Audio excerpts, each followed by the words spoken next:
Trombllay-Collins officially took the Pro Supersport title in Race 1 here at CTMP, but who will take the victory in the last race of the season?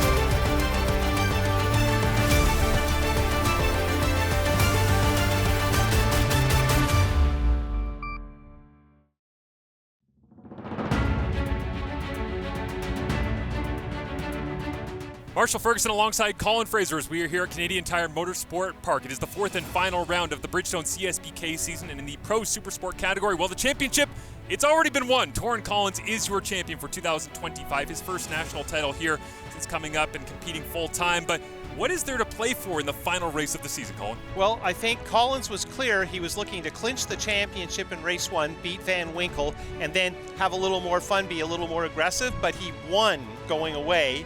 Had a lot of fun with Van Winkle, so now I think he's going to be out to really humiliate the guys. Collins has been special here in 2025, the champion of the Supersport class, as we said, but what will he do for 2026? That's the question looming over this class going into next season. Well, I'm still pretty young, so I'm not really in a rush to get to superbikes. I have a lot of years, I got a long career ahead of me, and I don't want to rush the process. I was only really on a Supersport bike for, a season. I was racing Moto3 bikes, hopped on a 750 in Moto America, and then ended up on a superbike, and everything was happening a little quick. I had a couple offers to race superbikes for this season, but I thought that racing a bike that I race in the States as well, it's probably better for my development as a rider. We are excited to see where his development goes. For now, it's his fourth round in a row with pole position as he leads Trombllay and Casas. Got to mention Casas returning to the series on an ex-Daily Suzuki with the support of the Fast Riding School.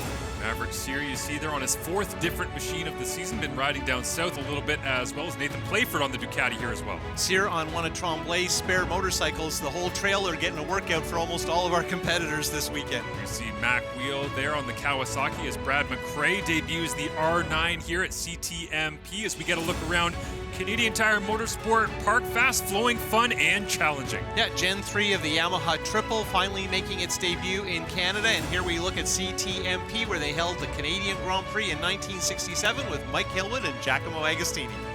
A last lap pass on corner number 10 for Trombllay-Collins to win the championship as his special year rolls along. We get set for the warm-up lap here at CTMP as Collins fires away. Let's head down to our Bridgestone pit reporter, Sarah Said.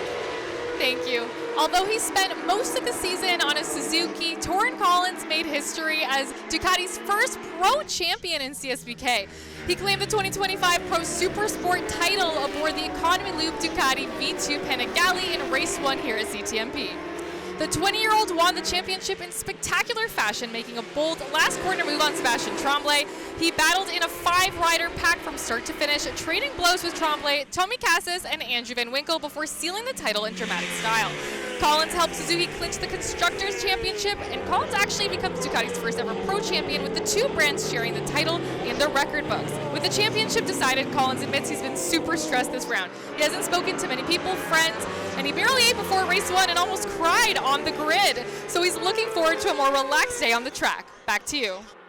Hard to imagine that Trombllay-Collins can be that relaxed as you see him buzzing on the warm-up lap here to get that Ducati V2 Panigale of Economy Lube and Tire all set up. But doing it on two manufacturers, pretty special. Has that happened before, Colin? Well, we were digging in some bankers' boxes to see what happened, and the history is quite interesting. Mario Duhamel, son of Yvon, brother of Miguel Duhamel. He did it switching from a Suzuki RG 500 two-stroke to a Honda CBR 600F, the first four-stroke Honda sport bike, and he won on both brands in the course of one season, and that championship is a slash championship, Suzuki/Honda. And that's how it'll officially go into the books as they get set up on the grid here, and Trombllay-Collins on that Ducati takes his spot, front position next to Sebastian Trombllay. We'll return to CTMP with the start right after this.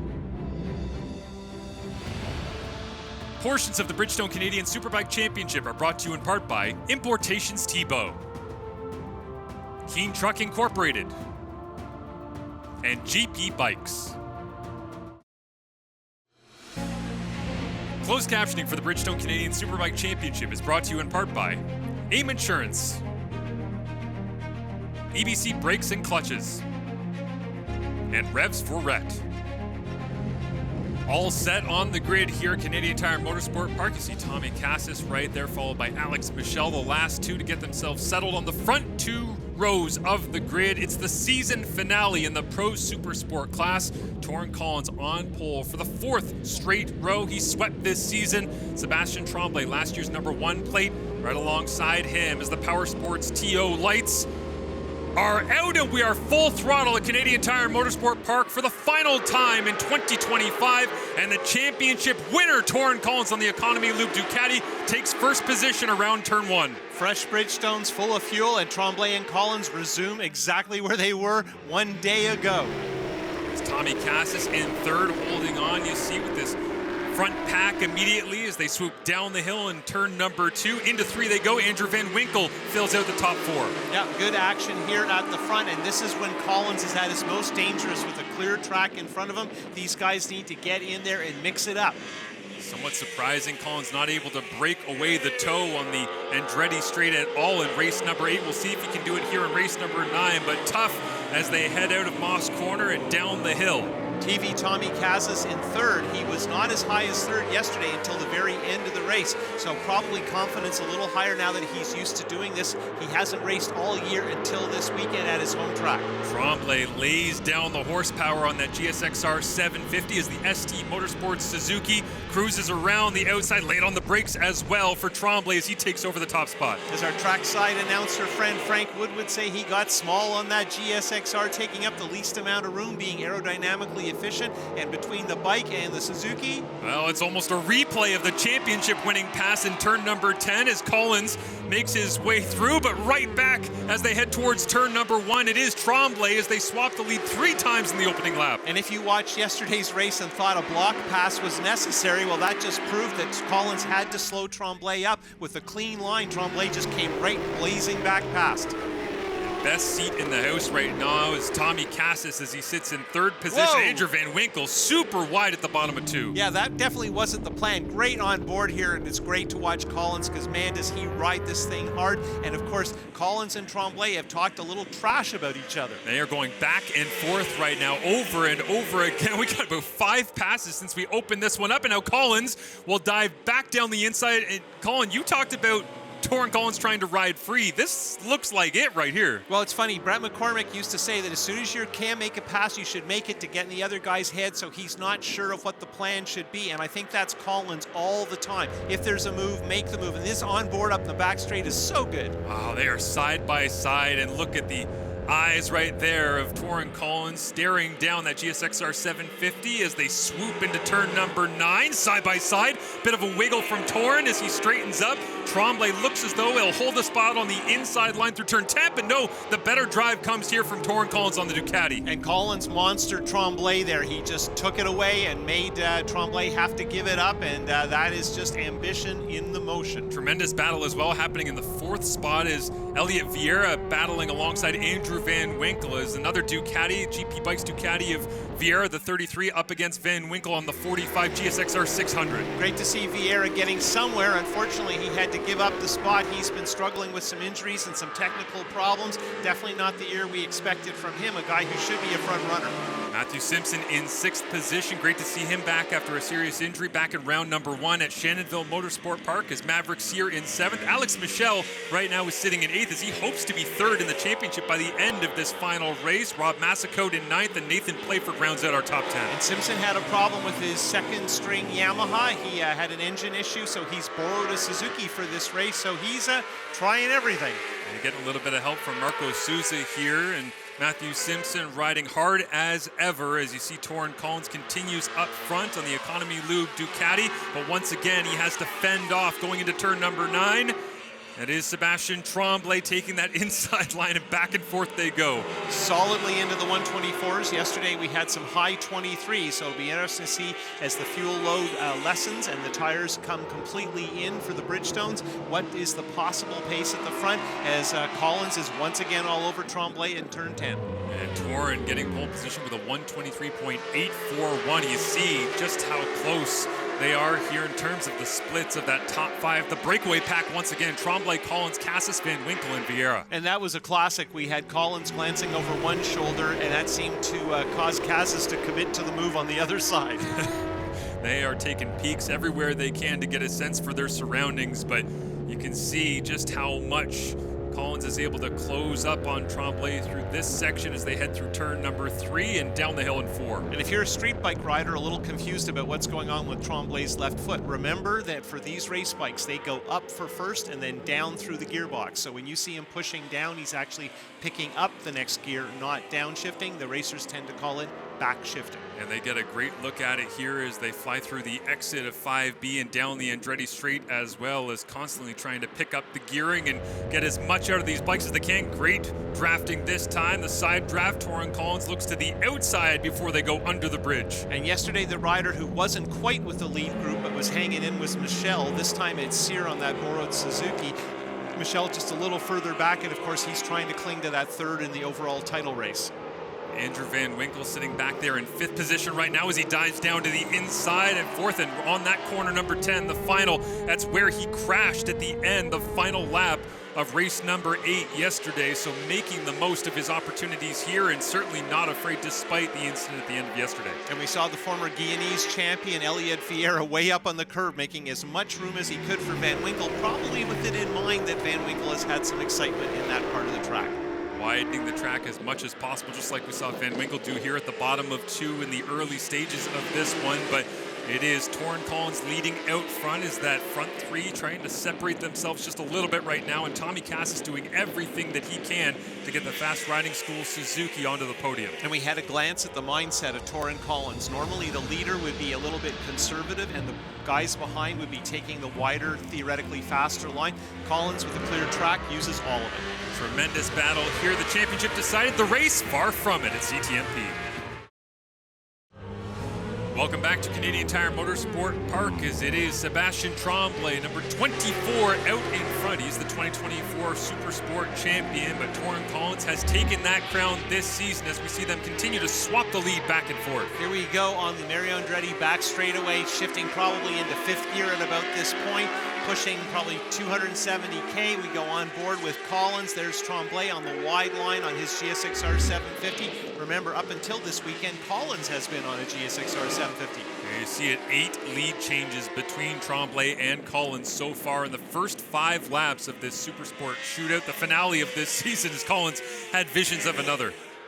And at this point, Cassis is thinking, guys, just keep doing what you're doing, slow each other down just a little bit. I'm perfectly positioned to work the slipstream. It went very well for me yesterday, so timing is everything. We aren't even halfway, so there's no need to panic.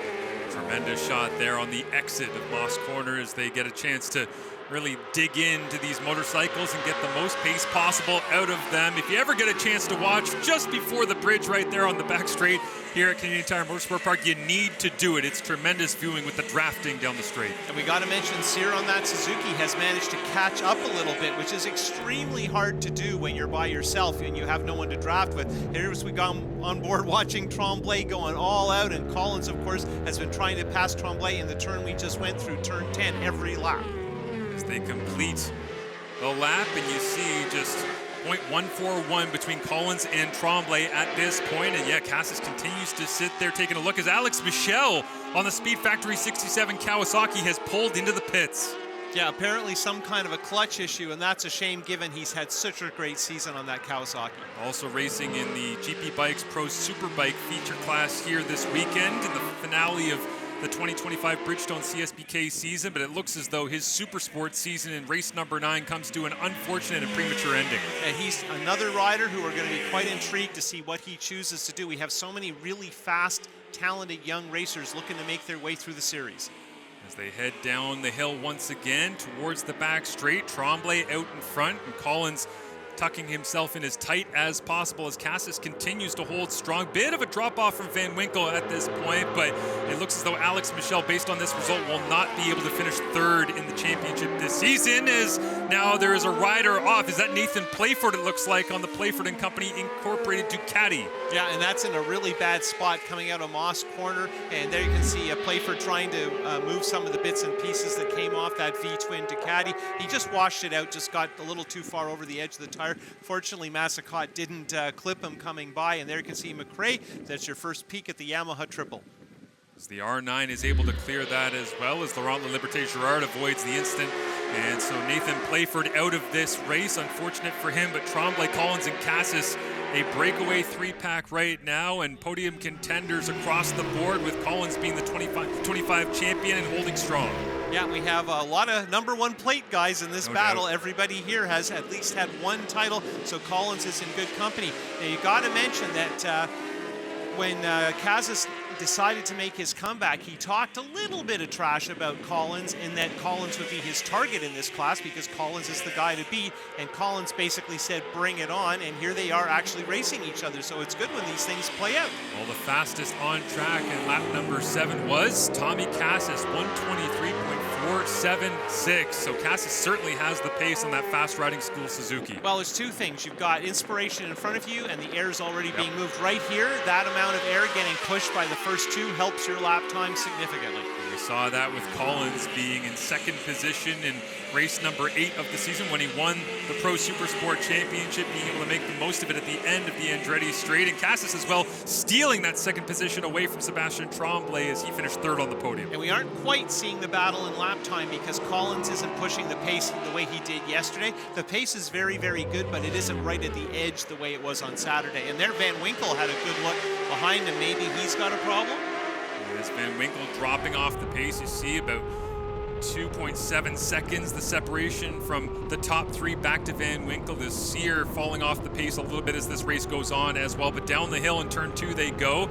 Pretty equal splits between these top 3 at this point in the race as Collins gets the right leg out, dipping down in. Yeah, Collins doing a little bit of that classic dangle that he's so famous for, a very specific riding technique that he developed in Spain before he came back to North America, initially with Moto America, where he is fairly busy with the Altus Suzuki team, and also in the Canadian Series for part of last year and all of this year. As they head back down through Moss Corner here, and Cassis trying to wait for a couple to punch through as Van Winkle. Yeah, it definitely looks like he is off the pace as of right now, as you see Mav Sear go ahead of him, and Van Winkle's down into 5th position.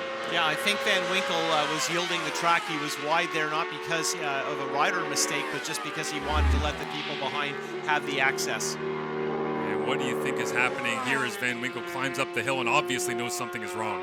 Yeah, and that's a good shot of Sear, who unfortunately has been just behind our camera call for most of the race. And once again, Van Winkle drifting over the curb, going wide, opening the door for Sear and anyone else who's behind, so it doesn't get dramatic. A tremendous season for the Mountain View Motorsport Suzuki of Andrew Van Winkle, but falling off the pace here in race number 9. And so he's down to 5th, and see if he can get that bike back up into shape and over the top of the crest, just like these riders are going right now through turn 2. Yeah, you can see Collins working the suspension on that Ducati V-twin, and probably right at the limit of what that bike will do. It probably has never been ridden this hard. The ST Motorsport Suzuki of Sebastian Trombllay. Tremendous pace throughout the year. It's been so close so many times, but he just hasn't been able to close the deal, as Torrin Collins has been dominant throughout the year. His little right leg off that time, coming over the top of turn number 4. As there's a red flag out on the course right now, and trying to get a sense for where that incident could have occurred. Yeah, this is going to be interesting because at this juncture in the race, and that looks like turn 8, I believe, about halfway around the corner, and it's Laurent Liberté-Girard, and he's sitting on the wall, and that's probably his bike that's moved the tire barrier. Wow, yeah, it's always scary when you see a rider get vertical up onto the top as dipping down into the corner, and yeah, something went dramatically wrong there in the braking phase, obviously, and Yeah, La Liberté Girard ends up flying up onto the top of the tires. Yeah, that was about as scary a moment as you can have. Normally people can use that paved runoff to kind of make a save, and there you can see he's getting checked out. And so he looks like he's okay. He's made his way off of the tire barrier right now, and the paramedics will take a look at him and make sure that Laurent La Liberté Girard, tremendous season for the Nadal Sport Yamaha, is all good. But right now a red flag has brought a dramatic halt to this tremendous Supersport showdown.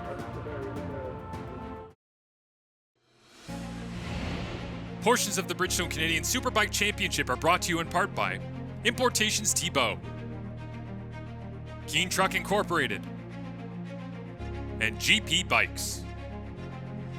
As we welcome you back to Canadian Tire Motorsport Park, the red flag is out right now. Laurent La Liberté Girard on the Nadal Sport Yamaha has crashed into the tire barrier. As you see a conversation there between Maverick Sear, Tommy Cassis, Trombllay-Collins, and Sebastian Trombllay, and the black flag is out now, Colin. So that means into the pit lane, and almost certainly it means no more racing. They can call it official, and this is the onboard from the actual incident.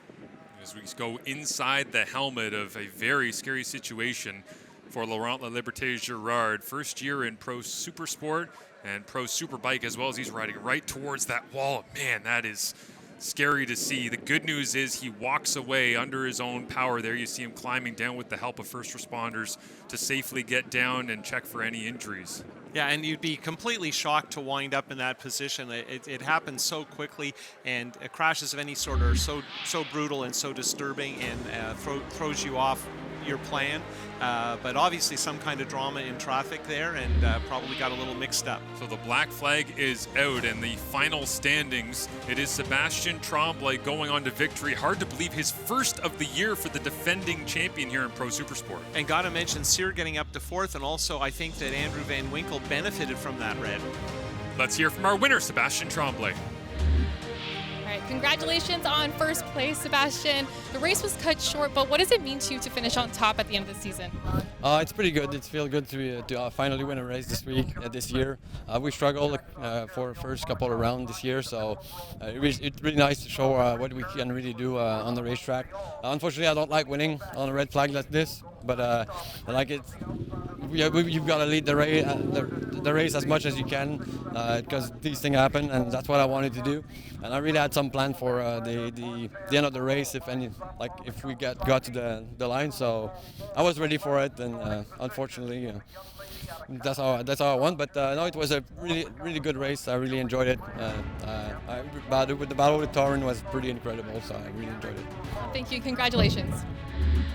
Sebastian Trombllay finally gets the victory, moves up to third in the championship as Andrew Van Winkle will finish in second spot, the 18-year-old holding on close to Trombllay-Collins. Trombllay climbs all the way to third, and Vieira, even though he had a quiet season, nets fourth. Vieira never had anything other than a top 6 finish in every single race aboard his GP Bikes Ducati this season, but it is, of course, Trombllay-Collins making the championship push for both Suzuki and finishing on the Ducati, as there's no other way to put it. This year was all about Trombllay-Collins, but Mav Sear takes home the Hard Charger Award, brought to you by the Canadian Motorcycle Hall of Fame in the final round here at CTMP. But Sebastian Trombllay, great to see the #1 plate holder from last season close out the season on the top step of the box.